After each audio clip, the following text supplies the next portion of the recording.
இன்னைக்கு ஸ்டேஜ்ல ரொம்ப பெருமையா, ரொம்ப தைரியமா, ரொம்ப சந்தோஷமா உங்க முன்னாடி நின்று இருக்கேன். முதல் பிரஸ் மீட்ல சொன்ன மாதிரி ஒரு அடுத்த லெவலுக்கு போறோம், அடுத்த படம் பண்றோம் அப்படின்னு சொல்லியிருந்தேன். ரொம்ப சந்தோஷமா சொல்றேன். நம்ம எல்லாருமே சொல்லிக்கிற மாதிரி ஒரு நல்ல படம் கிடைச்சிருக்கு. முருகா சார் சொன்ன மாதிரி இது இன்னொரு படம் கிடையாது. மறுபடியும் வந்து அடுத்த படமே இந்த மாதிரி ஒரு ஸ்கேல்ல இந்த மாதிரி ஒரு டீமோட வந்து பண்ணிட முடியாது. ரொம்ப ரேரா தான் இந்த மாதிரி ஒரு படம் பண்ண முடியும். உதயநிதி சாருக்கு ஃபர்ஸ்ட் நான் தேங்க் பண்ணணும். ஆதவன் டைம்ல ஐஸ்லாண்ட்ல ஷூட்டிங்ல இருந்தாலும் நினைக்கிறேன். அப்பதான் ஃபர்ஸ்ட் இந்த டாபிக் ஆரம்பிச்சது. முருகதாஸ் சார் இங்க வர மாதிரி இருக்கிறாரு, என்ன உதவி நீங்க ரெடியா நம்ம வந்து ஒரு படம் பண்ணிடலாமா, நான் எப்படியாவது முருகதாஸ் சாரை பிடிச்சி ஒரு சூப்பர் படம் கொடுத்துடலாம், கஜினிக்கு அப்புறமா ஒரு படம் வருது, நீங்க ரெடியா அப்படின்னு கேட்டேன். அவரு யோசிக்கலாம் இல்லைங்க, வீட்டுல ஏதாவது கேட்டு சொல்லணும், இல்லை அங்கேயே ஐஸ்லாண்ட்லயே தலையாட்டிட்டாரு. ஸோ அதுக்கப்புறமா நடந்த விஷயங்கள் வந்து உங்களுக்கு தெரியும். 7ஆம் அறிவு அப்படின்னு பண்ணதுக்கு இன்னொரு முக்கிய காரணம் வந்து எங்கெல்லாம் பயமுறுத்தின ஹாரிஸ் ஜெயராஜ் சார். ரொம்ப ஹாப்பி சார், நாங்கள் எல்லாரும் ரொம்ப சேர்ந்துட்டோம். ஆனால் ரொம்ப சந்தோஷப்படாதீங்க, ரொம்ப குதிக்காதீங்க, பிரச்சனை இனிமேல் தான் ஆரம்பிக்குது. அடுத்த லெவல் போறதுன்னா வந்து கத்தி வச்சுட்டே இருப்பாங்க சார். இது பத்தாது, கஜினி எப்படின்னாலாம் பத்தாது, அங்க போகணும் சார், அந்த அளவுக்கு எதிர்பார்ப்பாங்க. 5-6 வருஷம் நீங்க கேப்பா விட்டுட்டீங்க, ஹிந்தியெல்லாம் வேற போய் அங்க ஒரு பிசினஸ் பண்ணிட்டீங்க, அமெரிக்கான் சார் வச்சு பண்ணிட்டீங்க, நீங்க அதுக்கப்புறம் என்ன பண்றீங்க அப்படிங்கிற மாதிரி பார்ப்பாங்க. கஜினிக்கு அப்புறமானா அது சாதாரணமா இருக்கக்கூடாதுன்னு டைம்ல மிரட்டி விட்டது வந்து ஹாரிஸ் ஜெயராஜ் சார் தான் நன்றி சேரும். இந்த ஹைட் பாப்பாவெல்லாம் கேட்டா இப்படி தாமோன்ட்டு கும்பிடுறாங்க. இங்க வருத்தப்படணும், அது யாருக்கு காரணம், யாரை பழி சொல்றது அப்படின்னு தெரியல. நிறைய டாக்குமெண்ட்ஸ், நிறைய விஷயங்கள் வந்து அழிக்கப்பட்டிருக்கு. அங்க காஞ்சிபுரத்திலே வந்து வெறும் ஒரே ஒரு சிலை இருக்கு, ஒரு போர்டு ஒன்று இருக்கு, அவ்வளவுதான் வந்து இருக்கு இல்லையா. இன்டர்நெட்ல இருக்கிற அளவுக்கு விவரங்கள் வந்து நம்ம ஆட்கள் மத்தியில வந்து பரவாயில்ல, யாருக்குமே அவரை பத்தி ஞாபகமும் இல்லை, விவரமும் தெரியல. பாதி உலகம் அவர் வந்து கடவுளா கும்பிட்டு இருக்குது. இந்த படத்துல நம்ம one of the biggest film இண்டஸ்ட்ரின்னு சொல்லிக்கலாம். நம்ம ஹாலிவுட்டுக்கு அப்புறமா இந்தியன் ஃபிலிம் இண்டஸ்ட்ரி அவ்வளோ பெருசு, அவ்வளோ கதைகள் வந்து போயிருக்கு. பட் யாருமே இவரை பத்தி படம் எடுக்கல, இவரை வந்து திரைக்கு கொண்டு வரல. நாங்க எல்லாரும் சேர்ந்து இவரை திரைக்கு கொண்டு வந்திருக்கோம் நினைக்கும் போது ரொம்ப சந்தோஷமா இருக்கு. அங்க கடவுளா கும்பிடுறாங்க, ஒரு ஒரு ஒரு மிராக்கிளா பாக்குறாங்க, ஒரு இந்தியன் மாங்கா பாக்குறாங்க, ஒரு மெடிக்கல் சயின்டிஸ்டா பாக்குறாங்க, ஒரு ஜென் பரப்பி விட்டது வந்து இவர். ஓஷோ வந்து இவரை பத்தி பல விஷயங்கள் சொல்லியிருக்கிறாரு.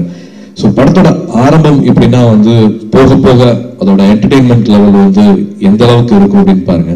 முருகதாஸ் சார் எனக்கு நல்ல ஞாபகம் இருக்கு, தூக்கம் வர மாட்டேங்குது அப்படின்ட்டு நைட்டு ஸ்லீப்பிங் பில்ஸ் போட்டு எல்லாம் தூங்கியிருக்கிறாரு சார். போதுதான் வந்துட்டே இருக்காரு சார் கனவுல, என்னால தூங்க முடியல, அவ்வளவு இருக்கு, எவ்வளவு படத்துக்குள்ள வைக்கிறதுன்னு என்னால தெரியல, அப்படி இருக்கு சார். இவரை வச்சு மேபி இன்னொரு 10 படம் எடுக்கலாம், அந்த அளவுக்கு இருக்கு விஷயங்கள்ல. ஷாலின் டெம்பிள் ஆரம்பிச்சிருக்காங்கன்னா வந்து அதுக்கு இவர் தான் காரணம்னு சொல்லிக்கிறாங்க. ஷாலின் டெம்பிள்ல ஒரு இந்தியன் மாங்க் அப்படின்ட்டு வந்து இவரோட சிலை இருக்கு சார். நம்ம எப்படி விட்டோம், யாருமே அவரை பத்தி பேச கூட மாட்டேங்கிறோமே சார், எங்கேயும் புக்ல கூட நம்ம ஸ்கூல்ல கூட சொல்லிக் கொடுக்கலையே, எப்படி எல்லாத்த பத்தி பேசுறோம், வரலாறு ஹிஸ்டரி பத்தி பேசுறோம், இதை விட்டுட்டோமே அப்படின்னு பார்க்கும்போது அவ்வளவு விஷயங்கள் இருக்கு. அண்டர் கரண்ட்ல இந்த படத்துல தமிழர்களா நம்ம எப்படி இருந்திருக்கோம், நம்மளோட கல்ச்சர் எப்படி இருந்திருக்குது, நம்மளோட ஆர்ட் ஃபார்ம்ஸ் எப்படி இருந்திருக்குது, நம்மளோட கலைகள் எப்படி வளர்த்திருக்கிறோம், மற்ற நாடுகள் விட, மற்ற உலகத்துல இருக்கிற மற்றவங்க விட நம்ம எவ்வளவு உயர்வா இருந்திருக்கோம், அதை நினைச்சு பெருமைப்படலாம், அதை நினைச்சு ரொம்ப சந்தோஷப்படலாம், கர்வப்படலாம், திமிரா நம்ம தமிழர்கள்னு சொல்லிக்கலாம் அப்படிங்கிற மாதிரியான விஷயங்கள் இருக்கு. சின்னதா கொஞ்ச நாளுக்கு முன்னாடி ஒரு சில வருஷங்களுக்கு முன்னாடி முன்னேறின நாடுகளை வந்து கண்மூடித்தனமா நம்ம வந்து பின்பற்றிட்டு இருக்கோம். அப்படி இருக்க வேண்டாம் அப்படிங்கிறது வந்து முருகதாஸ் சார் படத்துல சொல்லிக் கொடுக்கல, கத்து கொடுத்து காமிக்கல.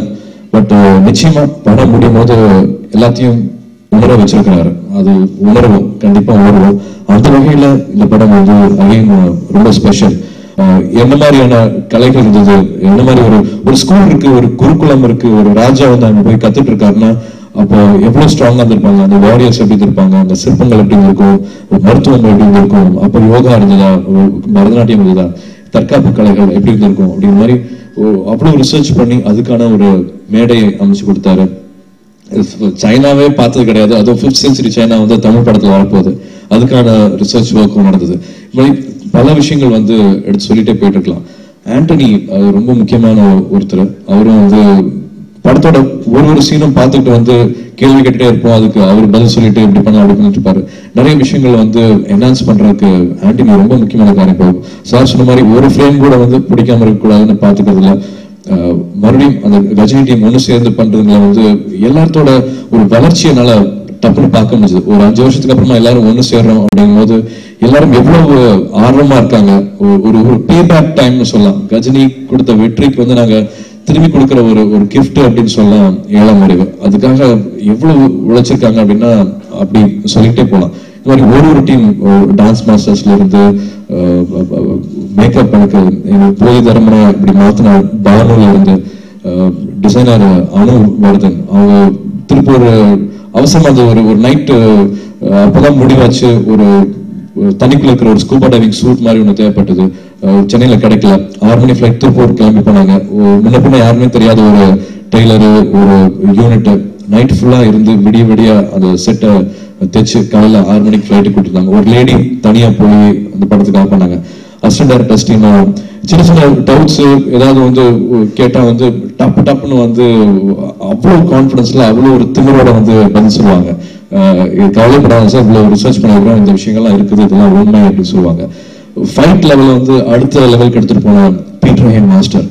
நம்ம மாட்டீங்க, எனக்கு ஆச்சரியமா இருந்தது. நம்ம இங்கிருந்து போன ஒரு கலை இன்னொரு பாதி உலகத்தை எப்படி மாத்திருக்கு அப்படின்னு நினைக்கும் போது ஆச்சரியமா இருந்தது. நல்லவேளை பீட்டர் ஹெயின் மாஸ்டர் வந்து வியட்நாம்ல சொந்தக்காரங்கள் இருக்காங்க, அவருக்கு அவ்வளவு விஷயங்கள் வியட்நாம் பத்தி தெரிஞ்சிருக்கு. அங்க போய் பார்க்கும்போது பல ஆச்சரியங்களை என்னால பார்க்க முடிஞ்சது. இதே உடம்பை வச்சுக்கிட்டு மனிதர்கள் என்னென்ன விஷயங்கள் பண்றாங்க அப்படின்ட்டு. ஒரு 80 வயசு பாட்டி வந்து காலையில 6 மணிக்கு யாருமே கேட்கவே இல்லை, அவங்க வாட்டி சிலம சுத்திட்டு இருக்காங்க, அவ்வளவு ஃபிட்டா இருக்காங்க. ஒரு 11 மணிக்கு நைட்டு பசங்க மார்ஷியல் ஆர்ட்ஸ் வந்து கத்துட்டு இருக்காங்க. எல்லாம் இங்க இருந்து போனது அப்படிங்கிற நம்பிக்கை அவங்களுக்கு கண்டிப்பா இருக்கு. யாருமே எதுவுமே மறைக்கவே இல்லை. இன்னொரு முக்கியமான விஷயம், பீட்டர் ஹெயின் மாஸ்டரோட சொந்தக்காரங்க பார்மசி எல்லாம் வச்சுட்டு இருக்காங்க. அவங்க கிட்ட பேசிட்டு இருக்கும்போது தெரிஞ்ச விஷயம், நாங்க இம்போர்ட் பண்ணுவோம் சார், நிறைய மெடிசன் எங்க ஃபேக்டரி கிடையாது, ஸோ இந்தியாவில இருந்து தான் இம்போர்ட் பண்ணுவோம். வியட்நாம் அதை சுத்தி இருக்கிற நாடுகள்ல வந்து ஒரு உண்மை, டயபெட்டிஸ் மருந்து இங்க விற்கிறது இல்லை அப்படிங்கிறாங்க, அவ்வளவு தேவையில்லை அப்படிங்கிறாங்க. அந்த அளவுக்கு வந்து ஆரோக்கியமா இருக்காங்க. இந்தியா வந்து diabetes capital, heart disease capital. But அங்க வந்து டயபெட்டிஸ்ங்கிற அந்த சக்கர வியாதிக்கான மருத்துவம் வந்து அங்க தேவைப்படுறதில்லை. அவ்வளவு பிசிக்கலா வந்து அவங்க அவ்வளவு கான்சியஸா இருக்காங்க, அவ்வளவு அவேரா இருக்காங்க. எல்லா வயதினரும் வந்து அவ்வளவு ஆக்டிவா இருக்காங்க அப்படின்னு சொல்றாங்க. ஸோ அங்க இருக்கிற மனிதர்கள், அங்க இருக்கிற ஃபெலோ ஹியூமன் பீயிங் வந்து இந்த மார்ஷியல் ஆர்ட்ஸ் இந்த மாதிரியான விஷயங்களை வச்சுக்கிட்டு எவ்வளவு ஹெல்த்தியா இருக்காங்க, எவ்வளவு அடுத்த லெவலுக்கு போயிருக்காங்க. எனக்கு ஆச்சரியமா இருந்தது. ஒருத்தர் வந்து டின் கோக்டுன்றது அது விரல் உள்ளலாம் போதும் இருக்கு. ஒரு 34 வருஷம் 19 வருஷத்துக்கு மேல வந்து ஷாலன் டெம்பிள்ல இருந்து பயிற்சி எடுத்துக்கிட்டவங்க எல்லாம் வந்து எனக்கு மார்ஷியல் ஆர்ட்ஸ் ஒரு 15 டேஸ் சொல்லி கொடுத்தாங்க. ஸோ இந்த படத்துல இருக்கிற என்டர்டெயின்மெண்ட் ஆகட்டும், கதையாகட்டும், எல்லாமே பிரமாதம். ஹாரிஸ் ஜெயராஜ் சார் சொல்லி ஆகணும். அவர் மிரட்டினதுனால அவரோட வீச்சும் இந்த படத்துல வந்து பிரமாதமா இருக்கும். சாங்ஸ் சொன்ன மாதிரி சைனீஸ் சாங் ஆகட்டும், ஒரு 1000 டான்சர்ஸ் வச்சு எடுத்த சாங் ஆகட்டும், மற்றபடி என்ன ஆடியன்ஸ்க்கு வேணுமோ ஒரு சாஃப்ட் மெலடி, ஒரு பெப்பி ஃபாஸ்ட் நம்பர், அது எல்லாமே எந்த குறையும் இல்லாம ஷூட் பண்ணிருக்கோம். I think it's amazing. இந்த மாதிரி ஒரு படம் எனக்கு மறுபடியும் கிடைக்குமா அப்படின்னு என்னால் உடனே சொல்ல முடியல. ஸ்ருதி ஹாசன் அப்படியே கிட்டத்தட்ட வி சேனல் ஒரு VH1 வந்து அப்படி ஸ்டேஜ்ல அப்படி குதிச்சு வந்த மாதிரியே இருக்கும். அவங்க முதல்ல பார்க்கும்போது அவங்களோட லுக்கும் சரி, அவங்க பேசுற இங்கிலீஷும் சரி, எனக்கு கொஞ்சம் ஜர்க்காச்சு, விடம் எடுத்துச்சு. எப்படி பக்கத்துல வச்சுக்கிட்டு எப்படி பேச போறோம், என்ன நடிக்க போறோம். அஃப்கோர்ஸ் நம்ம கமல் சாரோட பொண்ணு அப்படின்ற அந்த சின்ன சின்ன நர்வஸ்னஸ் எல்லாம் இருந்தது. சுத்தமா தமிழ் பேச நினைச்சாங்க. இன்னைக்கு தான் கொஞ்சம் இங்கிலீஷ் பேசினாங்க. பட் ஷூட்டிங் ஸ்பாட்ல நல்லாவே தமிழ் பேசினாங்க, தமிழ் மட்டுமே பேசினாங்க. நான் தான் கொஞ்சம் கச்சிக்கிட்டு கொஞ்சம் இங்கிலீஷ் பேசினாலும் அவங்க தமிழுக்கு வந்துடுவாங்க ஒழுக்கட்டாயமா. டயலாக்ஸ் முதல் கொண்டு குறிப்பா அந்த ஒரு கிரேவியார்டு சீன் ஒன்று இருக்கு. அதுல எல்லாம் வந்து என்ன வேணுமோ அந்த படத்துக்கு ஒரு முக்கியமான காட்சி அது. முருகா சார் ஒரு 2% கேட்டாருன்னா அந்த 2% கொடுத்தாங்க. இல்ல இதுல இந்த டயலாக்ல ஒரு 5% எமோஷன் இருக்குன்னா அந்த கரெக்டா அந்த 5% போய் லேண்ட் ஆனாங்க. அதெல்லாம் பிரமாதமா இருந்தது. நான் என்னோட ஆரம்ப காலத்துல நான் கொஞ்சம் தடவுனதெல்லாம் நினைக்கும் போது எனக்கே கொஞ்சம் கேவலமா இருந்தது. ஸ்ருதிஸ்கான very long career Tamil industry. நிச்சயமா ரொம்ப முக்கியமான இடம் அவங்களுக்கு காத்துட்டு இருக்கு. முருகா சார் சொன்ன மாதிரி கிட்டத்தட்ட அவங்க இன்னொரு ஹீரோ மாதிரி படத்துல கதையை நகர்த்துற கேரக்டர். ஸோ ரொம்ப பெருமையா ஏழாம் அறிவை வந்து தீபாவளிக்கு உங்க முன்னாடி கொண்டு வரோம். ஒர்க் பண்ண அசிஸ்டன்ட் டைரக்டர்ஸ்க்கு, மேனேஜர்ஸ்க்கு, அத்தனை பேருக்கும் நன்றி சொல்றேன். நிச்சயமா நம்ம எல்லாரும் பெருமையா பார்க்குற மாதிரி ஒரு ஃபில்மா ஏழாம் அறிவு உருவாயிருக்கு. ஏதாவது கேள்விகள் இருந்தா சொல்லலாம். அப்படியே ட்ரெய்லர் பிடிச்சதுன்னா அதையும் கொஞ்சம் ஷேர் பண்ணிக்கோங்க. தேங்க்யூ. சுருக்கமாக முதல்ல என்னுடைய மறக்க முடியாது என்னுடைய இயக்குனர் முருகதாஸ் அவர்களுக்கு முதல்ல என்னுடைய நன்றியை தெரிவிச்சுக்கிறேன். ஸோ என்னுடைய for pushing me and raising my envelope, அது வந்து சூர்யா, அதுக்காக அவருக்கு நன்றி தெரிவிச்சுக்கணும். ஸோ அந்த அலர்ட் எப்பயுமே அவர் படம் பண்ணும்போது எனக்கு இருந்துகிட்டே இருக்கு. ஸோ அதுதான் என்ன நானும் முன்னுக்கு போகிறதுக்கு பெரிய ஒரு காரணமாக இருக்கு. So thank you so much. And Shruti Haasan, நான் முதல்ல அவங்களை வந்து வாரணமாயிரம் ரெக்கார்டிங்கில் தான் பார்த்தேன். முன்னாடியும் பார்த்துருக்கேன், பட் சிங்கர் அப்போ தான் பார்த்தேன். அப்போ நான் நினச்சது வந்து உண்மையிலே சொல்ல போனால் இந்தியாவிலேயே அவங்கள மாதிரி சிங்கர் கிடையாது. she is a versatile talented girl. Like அவங்களுடைய ரேஞ்ச் வந்து கடவுளுடைய ஆசீர்வாதம் சொல்லலாம். ஒருவேளை அவர் ஃபாதர் ஒரு நல்ல மியூசிஷியனாக இருக்கனால அது அவங்க ஜீனில் வந்திருக்கணும் நினைக்கிறேன். எனக்கு ரொம்ப பிடிச்ச ப்ரொடியூசர், எனக்கு மட்டும் இல்லை எல்லாருக்கும் பிடிச்ச ப்ரொடியூசர். ஸோ கண்டிப்பாக இன்னைக்கு தமிழ் சினிமாவுக்கு மிகப்பெரிய ஒரு பிளெஸிங் வந்து உதயநிதி. நான் அது எங்கே வேணாலும் சொல்லுவேன், எப்படி வேணாலும் எந்த நேரத்தில் சூழ்நிலையும் சொல்லுவேன். சில சுவாரஸ்யமான விஷயங்களை உங்களோட ஷேர் பண்ணிக்க நான் விரும்புகிறேன். இந்த படம் ஏழாம் அறிவு வந்து ப்ராப்ளி மேபி தமிழ் படமாக இருக்கும், ஆனால் இந்த படத்துக்குள்ளே இருக்கிறது சர்வதேச விஷயம். அதாவது இசைன்னு எடுத்துக்கும் போது இந்த படத்துக்கு 6ஆம் நூற்றாண்டில் வர ஒரு கதை வருது. ஸோ அதற்காக நான் வந்து ஒரு சின்ன தேசத்தில் நடக்கிற ஒரு 10-15-20 நிமிஷம் சம்பவம் இருக்கு. அதில் இடம்பெற ஒரு பாடல் வரும்போது இன்னைக்கு பார்த்தீங்கன்னா சிந்தசைசர் மற்ற அக்கஸ்டிக் இன்ஸ்ட்ருமெண்ட்ஸ்லாம் இருக்கு. நம்ம சீன இன்ஸ்ட்ருமெண்ட்ஸை யூஸ் பண்ணலாம் அப்படின்னும் போது பார்த்தீங்கன்னா என்ன பிரச்சனை வருதுன்னா சீன இன்ஸ்ட்ருமெண்ட்ஸை நம்ம குத்துப்பாட்டில் கூட வச்சிருக்கிறோம்.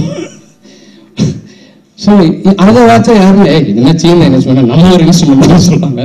இப்படி ஒரு சேலஞ்சு சவால் இருந்தது. ஸோ 6ஆம் நூற்றாண்டுக்கு பின்னாடி போகலான்னு பார்த்தா நான் ஹாங்காங்கு போனேன், சிங்கப்பூர் போனேன், அப்புறம் குன்சாவ்ன்ற இடம் சைனாக்கு போனேன். வேற ஒரு படத்துக்கெல்லாம் போகும்போது கூட எனக்கு தேடுதல் இருந்துகிட்டே இருக்குது. இன்ஸ்ட்ருமெண்ட் ஷாப்லலாம் போய் பார்த்தா அவங்களும் மாடர்ன் கிட்டாரு கீபோர்டு இப்படி வச்சிருந்தாங்க.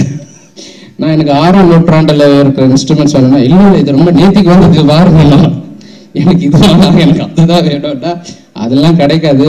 இன்னொன்று எங்கே பிடிக்கணும்னா ஏலத்தில் தான் எடுக்க முடியும்னு சொல்லிட்டு ஒரு சூழ்நிலை வந்து ஒரு இடத்துக்கு ஒரு 7 கிலோமீட்டர் நடந்தே போனேன். கூட பாவம் எங்கள் அம்மா வந்து அவன் நடந்தாங்க. ஸோ அங்கே போய் பார்த்தீங்கன்னா அந்த பழைய ஆன்டிக் சொல்லுவாங்க. ஸோ அந்த ப்ராப்பர்ட்டிஸு, அந்த வீட்டு பழைய கதவு எல்லாரோட இன்ஸ்ட்ருமெண்ட்ஸும் இருந்தது, எல்லாம் ரொம்ப பழசு.